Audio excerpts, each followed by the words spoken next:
Musim panas 2027 bisa menjadi titik balik terbesar dalam sejarah baru Real Madrid.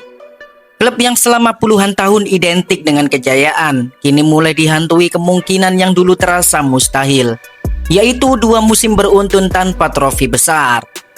Dan jika itu benar-benar terjadi, maka satu nama besar kemungkinan harus dikorbankan. Bukan pemain biasa, bukan pelapis, melainkan salah satu dari 2 superstar paling mahal dan paling bersinar di dunia sepak bola modern, yaitu Vinicius Junior atau Kylian Mbappe. Di atas kertas, Real Madrid memiliki segalanya: skuad bertabur bintang, generasi muda terbaik dunia, kecepatan, skill, dan mesin gol mematikan. Namun sepak bola tidak dimainkan di atas kertas. Musim 2024-2025 menjadi awal munculnya retakan. Madrid gagal mempertahankan dominasi domestik. Mereka kalah bersaing dari rival abadinya, FC Barcelona, dalam perebutan gelar La Liga. Lebih menyakitkan lagi, Liga Champions, panggung yang selama ini seperti rumah kedua Madrid, juga gagal mereka kuasai. Untuk klub dengan DNA juara seperti Madrid, kegagalan satu musim mungkin masih bisa dimaklumi. Tetapi ketika memasuki musim 2025-2026, situasinya justru belum berubah. Barcelona kembali memimpin perburuan gelar, sementara Madrid kembali tersingkir di Liga Champions, bahkan sebelum mencapai semifinal. Tekanan mulai membesar, media Spanyol mulai mempertanyakan satu hal yang sangat sensitif. Apakah skuad Galacticos baru ini sebenarnya gagal? Sorotan terbesar tentu mengarah kepada 2 pemain yang digadang-gadang menjadi wajah baru era Madrid, yaitu Vinicius Junior dan Kylian Mbappe.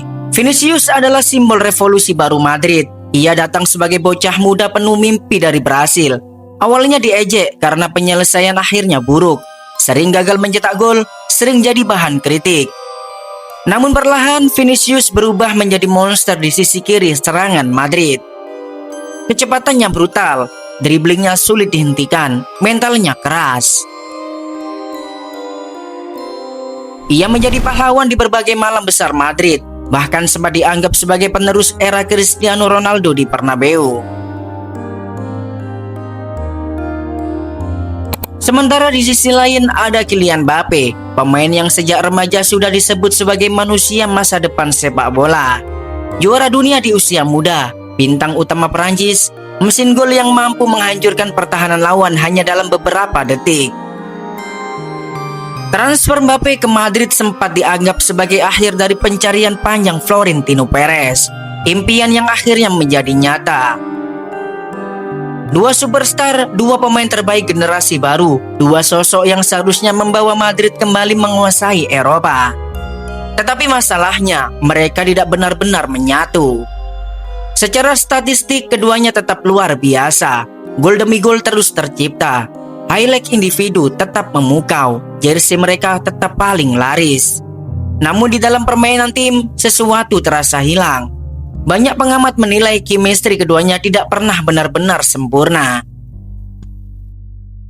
Vinicius nyaman menjadi pusat permainan di sisi kiri, sedangkan Mbappe juga memiliki area favorit yang mirip. Keduanya sama-sama membutuhkan kebebasan, sama-sama ingin menjadi wajah utama klub, dan sama-sama memiliki ego besar sebagai superstar dunia. Akibatnya permainan Madrid sering terlihat terpecah.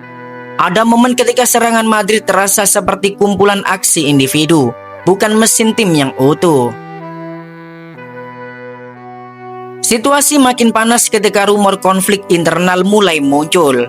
Mulai dari ketegangan di ruang ganti hingga hubungan yang tidak sepenuhnya harmonis dengan pelatih. Di Madrid, satu hal selalu berlaku. Ketika trofi tidak datang, maka tidak ada pemain yang benar-benar aman, bahkan legenda sekalipun. Karena itulah musim 2026-2027 disebut-sebut sebagai musim penentuan.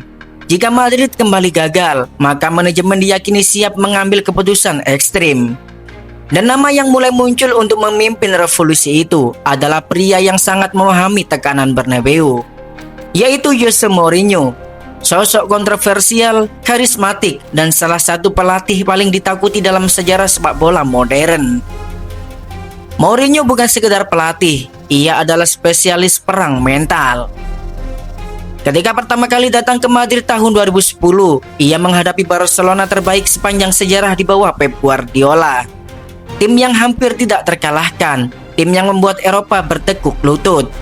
Namun Mourinho datang membawa mentalitas berbeda. Ia mengubah Madrid menjadi tim yang lebih keras, lebih lapar, lebih berani melawan dominasi Barca. Di bawah Mourinho, Madrid bahkan mencetak rekor poin fantastis di La Liga. Dan yang paling penting adalah Mourinho tidak pernah takut kepada nama besar. Tak peduli seberapa terkenal pemainnya, jika tidak bekerja untuk tim, maka ia siap mencadangkan mereka. Karena bagi Mourinho tidak ada pemain yang lebih besar dari klub. Kembalinya Mourinho diyakini bisa menjadi solusi untuk ruang ganti Madrid yang mulai dipenuhi ego besar. Ia dikenal mampu menekan pemain-pemain bintang, membangun disiplin dan menciptakan mental perang di dalam skuad. Tetapi di sisi lain, kedatangan Mourinho juga bisa menjadi ancaman besar. Karena jika ada pemain yang tidak cocok dengan strateginya, maka nama sebesar Vinicius atau Mbappe pun bisa saja tersingkir. Terlebih lagi kontrak Vinicius hanya tertinggal hingga musim panas 2027. Meski kabarnya siap memperpanjang kontrak, Madrid tetap dikenal sebagai klub yang sangat dingin dalam mengambil keputusan. Jika merasa sebuah proyek gagal, mereka tidak ragu memulai revolusi baru. Sementara Mbappe memang masih terikat kontrak lebih panjang hingga 2029. Namun dalam sejarah Madrid, durasi kontrak tidak pernah benar-benar menjamin masa depan pemain. Kini pertanyaannya mulai muncul di seluruh Eropa. Jika Real Madrid kembali gagal, siapa yang akan dikorbankan? Vinicius Junior, sang pewaris tahta Bernabeu, atau Kylian Mbappe, Galactico yang sejak lama diimpikan Florentino Perez? Satu hal yang pasti, musim panas 2027 bisa menjadi musim yang menentukan masa depan era baru Real Madrid. Karena di klub sebesar Madrid, trofi bukan target, trofi adalah kewajiban.